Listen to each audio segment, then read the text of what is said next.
Hello from Canada, Smitty here. Today we've got a ration all the way from China. Thanks to our good buddy Sam at Sam's World of Rations. So I am stoked. Thank you for sending me this. This is pretty cool. This is actually probably one of my first real foreign rations on the channel. I'm trying to think if I've had a couple. You know, I don't even think I've eaten anything other than your usual run-of-the-mill European. So this is my first Asian one. So this is an individual self-heating menu number 8.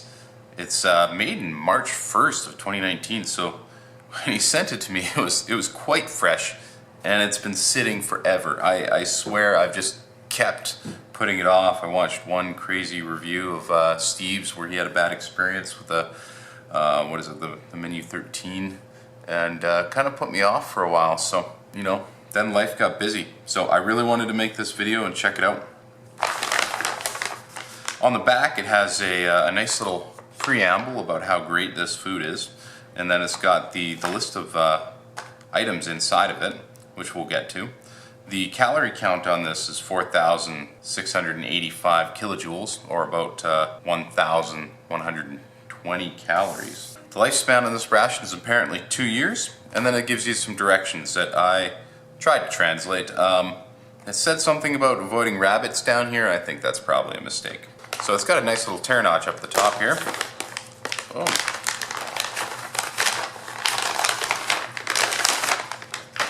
Excellent.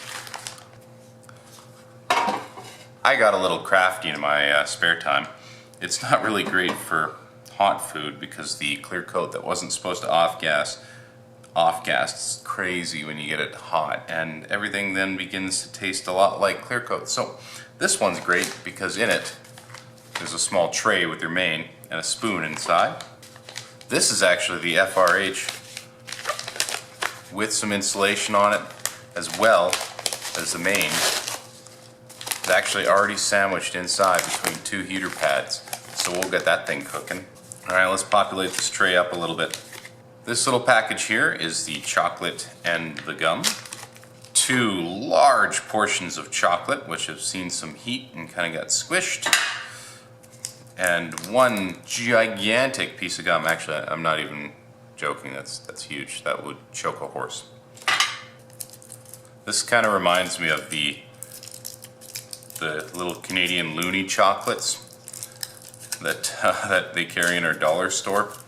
The cheap gold foil. Hard to get off. But yeah, it's seen some heat. And that's fine. It's still kind of chocolate. We got our dried blueberries.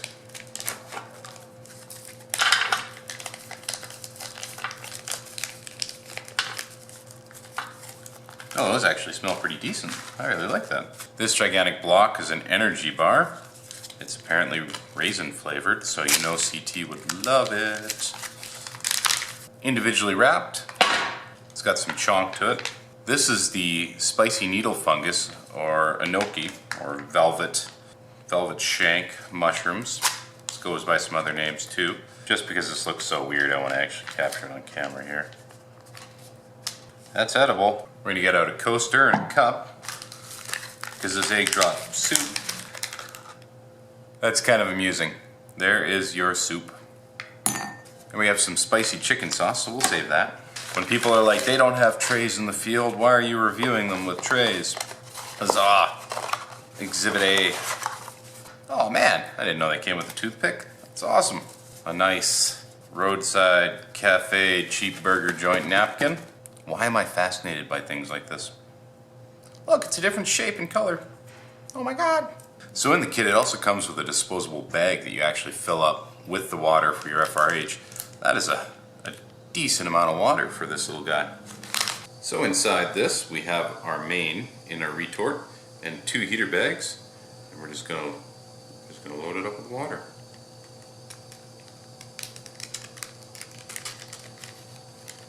Let's give this thing a quick flip and get this thing going. Oh boy. This ain't no joke. This is pretty fast. This is awesome. 2 heater elements. That thing is just cooking. And like our old mate Drop Bear, who's also reviewed one of these, said, it's going off like a frog in a sock. But since I'm Canadian, it's just going to be going off like a moose on the loose, eh? I decided I'd move it onto the tray because this thing is going so bad that I didn't want to actually burn a hole through our conference table. That would look great, wouldn't it? While this thing cooks up, let's just get some water out on this bad boy. On our brick of soup. Yeah, that looks pretty hearty. Oh man, look at that. Love it.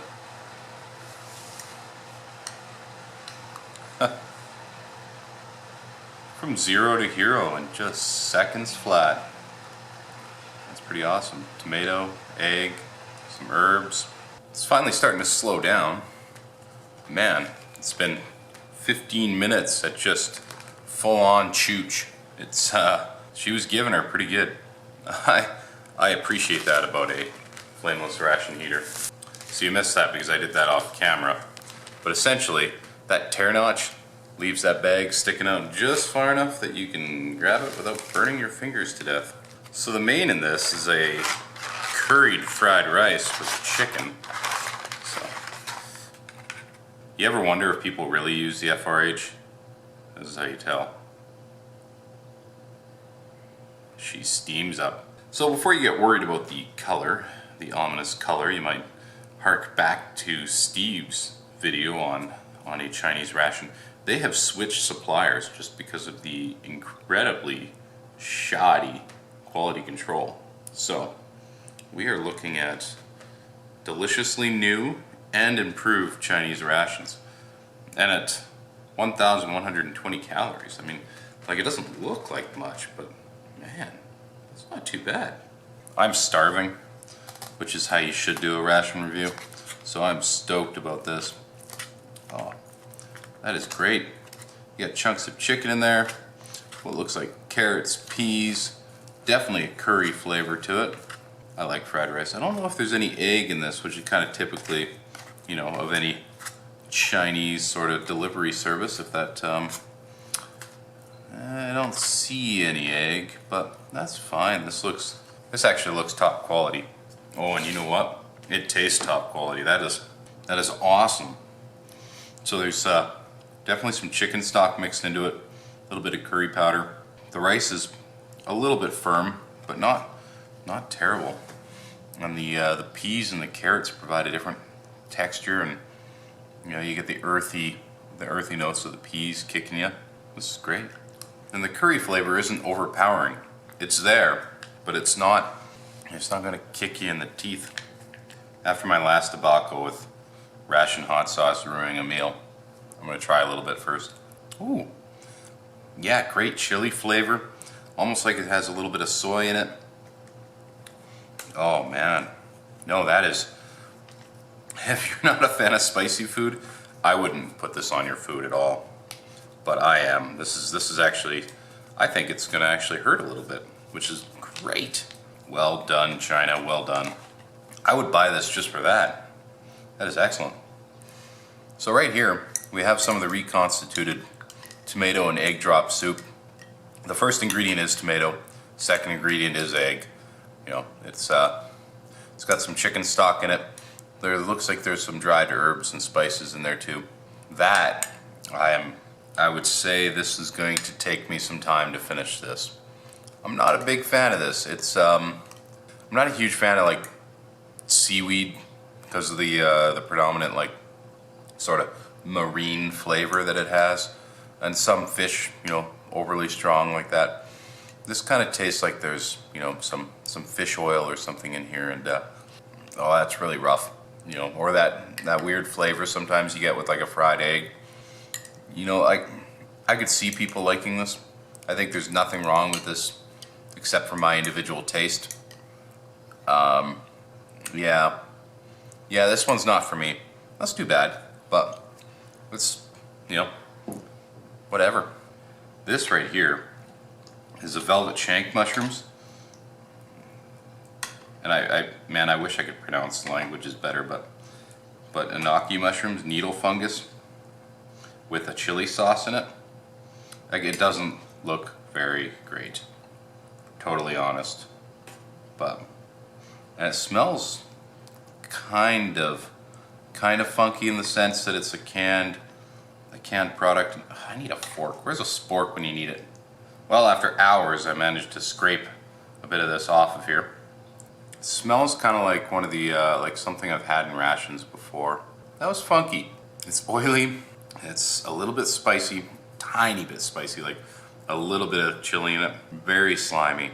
If you're not a fan of slimy, I think you're gonna take a run at that and bounce right off. Alrighty, so I've managed to separate it out a little bit because I wanted to try it with the rice. So overall, mixing that, the nanaki with the rice, absolutely fine. So while I was initially disappointed with these tiny little blueberries, I'm like, this can't possibly constitute an actual dessert. But after trying it, it's abundantly clear that these are very sweet and very flavorful. They really pack a punch. I would almost say you get the same mouthfeel from these as you would eating like a pack of Rockets or Smarties down in the States. Those tiny little sugar candies. It's kind of similar to that, except the flavor isn't artificial in the sense that it's coming directly from the blueberry. And these little guys go a long way. You could eat that for a little bit. I'm actually going to start rushing through the rest of this because I really want to eat that. It's so good. So we've got our multi-grain bar. This is very similar to like a Datrix bar in terms of being a compressed bar of Jesus. But that's fun. If there's ever something that you're wondering, like, is this thirst provoking? This is Exhibit A. It's coated my mouth, which I'm not really surprised. There's really no great flavor to it. It's predominantly like a whatever flour or grain that they use to put this thing together. That's really what you taste. And it's not unpleasant. You need to have like a coffee or a drink with this, but of course, I guess PLA troops are only issued with water. This poor little chocolate bar, eh? Just a tiny little piece. Certainly no full-size candy bar here. But surprisingly, this is good. I don't think this is a dark chocolate. I think there is like this is a milk chocolate of some kind or something. There's some sweetness to it that I can't really nail down. I don't know what it is. It's not bad though, that's for sure. Just, you know, bite-sized. This is predominantly, actually, apparently, cocoa butter and cocoa powder, and there is whole milk powder. It might just be the fact that it doesn't taste like really crappy American chocolate. But now, you know what? I'm gonna probably start ignoring you guys because this is a winner. Like, let's ignore this little downside. I'm actually going to try to order more of these. There's currently an eBay seller out of Scotland, of all places, that brought in cases of these. I think he's got menu 4 to 9 there, all direct from the manufacturer from Shandong, I think. All directly from there. Fresh, flown in, not too bad shipping. So I'm gonna jump on that. I'll put the link down in the description below because after this experience, this is going on the list. I want another one of these, A. And B, I want to try some of the other crazy ones. I think there's a shrimp and pineapple fried rice or something that sounds pretty good. That was freaking great. Just debris left over from that meal. That was excellent. I'm still not going to finish this. Yeah, there's always some winners and losers. But that main was fantastic. Thank you, Sam. Thank you, buddy. You guys go check out Sam's World of Rations. You can encourage him to make a couple more videos. He does some pretty cool stuff. He finds some cool things. Really nice dude. Stumble on a lot of live streams with him, and always happy to see Sam. Buddy, thank you so much for sending this over. Also check out Old Mate Drop Bear's review of the same menu.